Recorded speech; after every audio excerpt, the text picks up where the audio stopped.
मैं तो ऐसा समझता हूँ उस परमात्मा ने, उस खुदा ने जब इस दुनिया को बनाया, इस दुनिया की रचना की और जब इंसानों को बनाया, जब यहाँ पर जानवर, पक्षी, परिंदे नहीं थे, जमीन में कीड़े भी नहीं थे, उस समय पर इस धरती पर एक इंसान की शक्ल में आदमी को उतारा और इस आदमी में वो जीवात्मा और रूह जो भगवान की, जो ईश्वर की अंश, जो उसका एक खुदा का छोटा सा जगह, उसको इस जमीन पर अपने खजाने से बहुतों को निकाल कर यहाँ पर भेजा। और उस समय पर हम लोग स्वस्थ थे, हम लोगों में मोहब्बत और प्यार था, हम लोगों में ज्ञान और हकीकत थी, हम लोग उसका दीदार और दर्शन करते थे। कोई भी इंसान, कोई भी आदमी बिना उसके दर्शन के वंचित नहीं था। सब लोग संपन्न थे, सब लोग सुखी थे, शरीर से, परिवार से और समाज से, किसी तरह का भी कोई कष्ट नहीं था। लेकिन जब विधान, जब नियम बना कि मैं तुमको मृतलोक में, इस संसार में इंसान आदमियों को आजाद छोड़ता हूँ, तो वेदों शास्त्रों में वहाँ गुरबानी पढ़ा जाए, वहाँ कबीर की पुस्तक पढ़ी जाए, वहाँ तुलसीदास जी की नमाज पढ़ी जाए, वहाँ गीता को पढ़ा जाए, तो ये पता चलता है कि ये सारी पुस्तकें सिद्धांतदर्शी, जो कुछ भी कलाम, जो कुछ भी वचन इस लोग उन्होंने अपनी अपनी उन धर्म दैनिक पुस्तकों में लिखा, उसमें ये बताया कि जब आपने विधान बना था तो न कोई हिंदू था, न कोई मुसलमान था, न कोई ईसाई था और न कोई सिख था, सब एक इंसान, एक आदमी थे। और उस समय पर जब ब्रह्मा ने इस विधान को बनाया तो फिर चारों वेदों की रचना, जिसमें 80,000 उपासना था, 80,000 कर्मकांड, 16,000 उपासना कांड और 4,000 ज्ञान का, और विशेष आजादी हम सब इंसानों या आदमियों के लिए उन्होंने ये रखी कि मैं तुमको स्वतंत्र छोड़ता हूँ, अच्छे और बुरे दो काम है, आपकी मर्जी हो अच्छा करना, आपकी मर्जी हो बुरा करना। लेकिन व्यवस्था ये है, उस व्यवस्था को उन्होंने निर्धारित कर दिया, विधान बना करके, और ऋषियों को पैदा किया, उनके द्वारा जगह जगह उसकी स्थापना करा दी कि मैंने तुमको मृतलोक में स्वतंत्र छोड़ दिया है, न हाथ पर कोई रोक, न कान पर कोई रोक, न जिब्या पर कोई रोक, न जवान पर कोई रोक, न मन पर कोई रोक और न बुद्धि अर्थ पर कोई रोक और न हाथ पैरों पर कोई रोक। आप चाहो तो अच्छा करना, आप चाहो तो मत करना, उसकी तरफ से कोई भी किसी तरह का बंधन नहीं। इस आजादी को पाकर हम लोगों ने, जब ऋषियों मुनियों के, उन साधु संतों के प्रचार होते रहते थे, व्यवस्थाएं सब ठीक थी, न इतना कोई खतरे था, न ये बीमारियां थी, न ये लड़ाई झगड़े थे, न आदमी मारे जाते थे, न स्त्रियां मारी जाती थी, न आदमियों को भगाया जाता था, न स्त्रियों को भगाया जाता था, न चोरी होती थी, न डकैती होती थी और न इस प्रकार के जो अन्याय अत्याचार तत्पर होते थे। सब लोग मोहब्बत और प्यार में डटे हुए थे, एक दूसरे की कसरत में सब लोग एक दूसरे की इज्जत करना, मोहब्बत और प्यार करना और वो फर्ज अपना इखलास समझते थे, खिदमत करना, सेवा करना, त्याग करना, बैराग करना, तपस्या करना, वीर बनना, ज्ञानी बनना, ये उनका एक ईमान था। इस तरह से सृष्टि में मनुष्य सब बड़े आनंदित, ये धर्म पुस्तकें हमको बताती। अब हमको ये मालूम होता है कि सच तो एक ही था सबका, मोहब्बत और प्यार दोनों से एक था। सूरज एक है, चंद्रमा एक है, सितारे एक हैं, रात्रि का कोई बंटवारा हो नहीं सकता, दिन का भी कोई बंटवारा नहीं हो सकता, आफताब यानी जल का भी कोई बंटवारा नहीं, क्योंकि वो तो आपको जल चाहिए, धूप आपको चाहिए, फिर भूख का भी कोई बंटवारा नहीं, भोजन आपको चाहिए, सबको भूख लगेगी।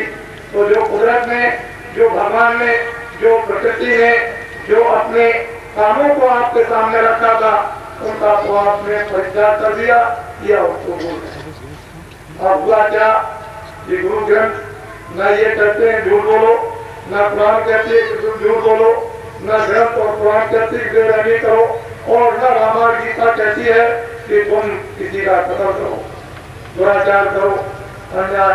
ये सब कुछ होते हुए वर्तमान में ऐसा मालूम होता है कि हम लोग अपना रास्ता खो गए, भूल हो गई। ये तो आप में भूल है, या मुझे भूल है, या गुरुद्वारों में भूल है, या मंदिरों में भूल है, या मस्जिद में भूल है, भूल तो कहीं न कहीं है। लेकिन ये तो मैं जानता हूँ कि महापुरुषों में भूल कभी होती नहीं, उनके कलाम और वचन हमेशा त्रिकालदर्शी तक होते हैं, वो तो कभी इधर उधर कर नहीं सकते हैं। तो ये भूल क्यों हुई, ये तो हमको सबको इस बात के लिए विचार न करना चाहिए। जीवन तो हमारा बड़ा इस समय पर दुखी हो गया। जो खुदा ने इंसानों को बनाया था और ये कहा था कि इंसान ये मेरी मस्जिद है, इसमें बैठ करके कोई इबादत करना, ये मनुष्य भगवान का बनाया हुआ मंदिर था। ये बड़े ही अनेक जन्मों के अच्छे कर्मों से ये कभी जाकर के मिलता है, लेकिन आप इसको भी भूल गए। ये माया की छाया, इसके लिए दीवाने और पागल सब के सब हो गए और माया की छाया की तरफ ये दौड़ने लगे, जिन्होंने अपने अस्तित्व को, अपनी हकीकत को खत्म कर दिया। ये पता ही नहीं है कि रूह का खजाना कहाँ है, वो आत्मा का धन कहाँ पर है, ये आत्मा का ज्ञान और आत्मा की शक्ति और रूह की ताकत कहाँ पर मिलेगी, और किस रास्ते से जीवात्मा रूह आई और किस रास्ते से वापस जाएगी।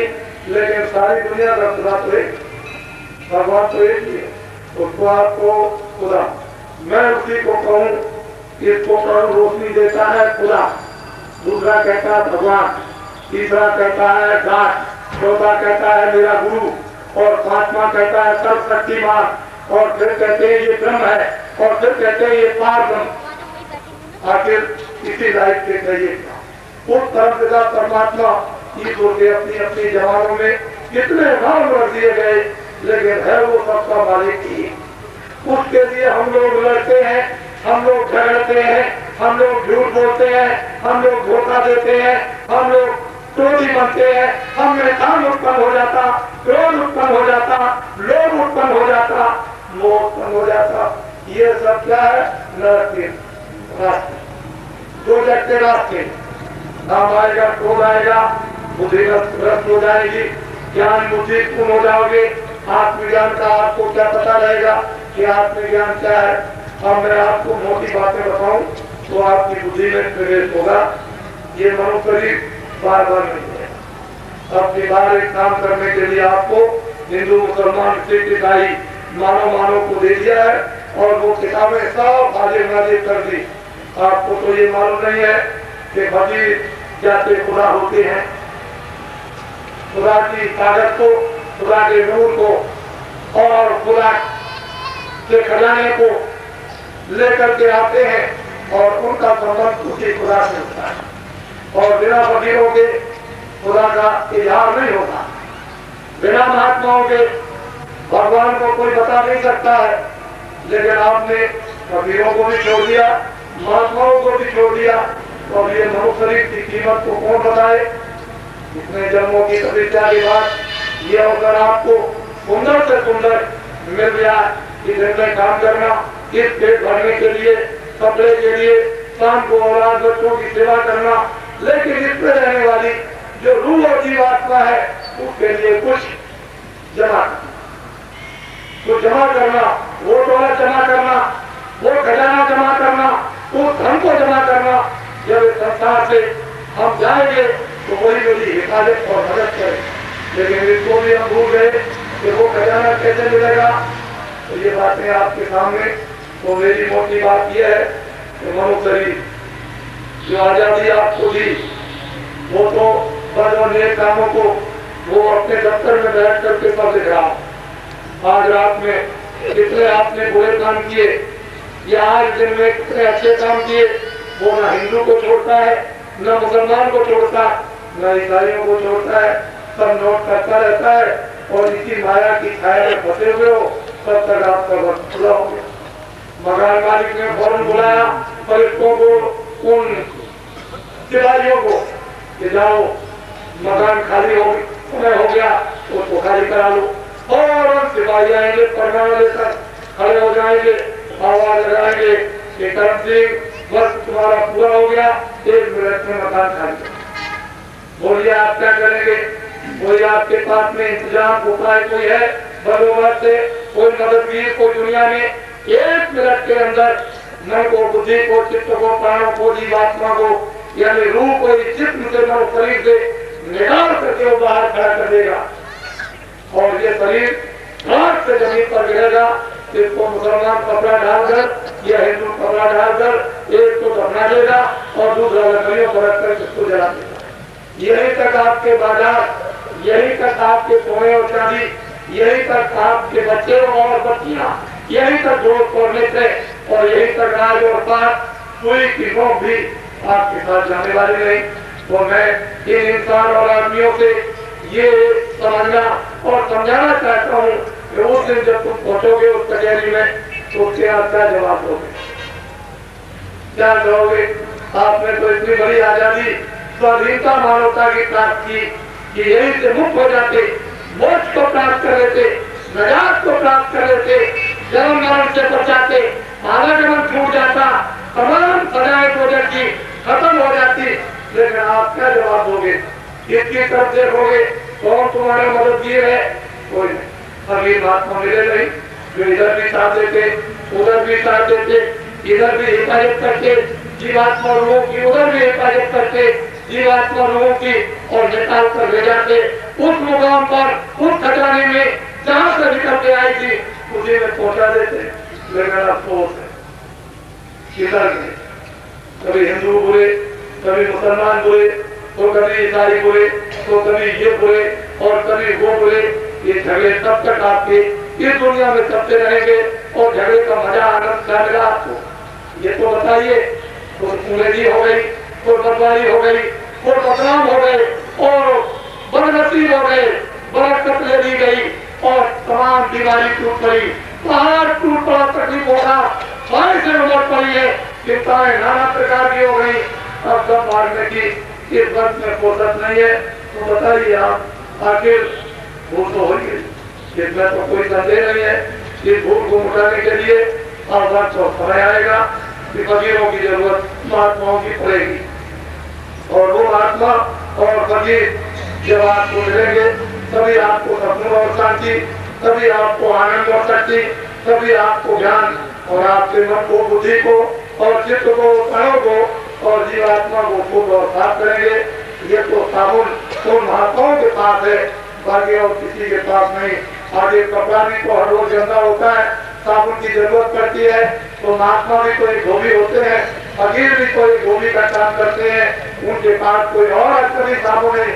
वो ऐसा मन पर, बुद्धि पर, दिल और दिमाग पर लगाते हैं कि भक्त साफ हो जाए और रूह जाग जाए, जीवात्मा जाग जाए और सच्चा ज्ञान और सच्चा उनको इल्म हो जाए और वो उसको पा करके।